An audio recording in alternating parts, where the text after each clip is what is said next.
उत्तराखंडातनं तिथे जे काही हिमस्खलन होतंय आणि माणसं वाहत आहेत ती जातील तिकडं समुद्रामध्ये, त्यांच्याबद्दल मला पूर्ण सहानुभूती आहे. त्यांच्या पापाचा वाटेकरी मराठी माणूस नाही आहे. मराठी माणूस कोणत्या पापाचा वाटेकरी आहे? समृद्धी महामार्गाचा वाटेकरी आहे, शक्तिपीठ महामार्गाचा वाटेकरी आहे, वाढवण बंदराचा वाटेकरी आहे. ही जी पापं आहेत ना, ही आपली इंडिजिनस पापं आहेत, आपली खाजगी पापं आहेत.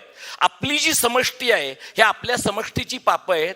आणि ही पापं निस्तरायची ना, तर उद्या या महाराष्ट्राचं विभाजन होईल हे तुम्ही कायम डोक्यात ठेवा. फडणवीसांना तिसरी आणि चौथी मुंबई करायची आहे. कुठं करायची आहे?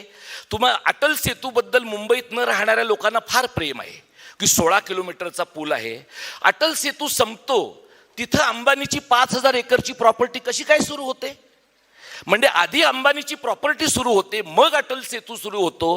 हे तुम्हाला कळलं नाही तर तुम्हाला महाराष्ट्राचं राजकीय अर्थकारण कळत नाही. वाढवण बंदरापासून समृद्धी महामार्गापर्यंत 6 लेन रस्ता होणार आहे. पेपरवाले बातम्या कशा देतात? आता होणार हा रस्ता सुसाट. अरे पण तू गेलायस का त्या रस्त्यावर?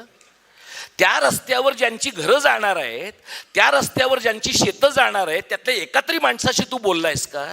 तू काय करतोस पत्रकार म्हणून?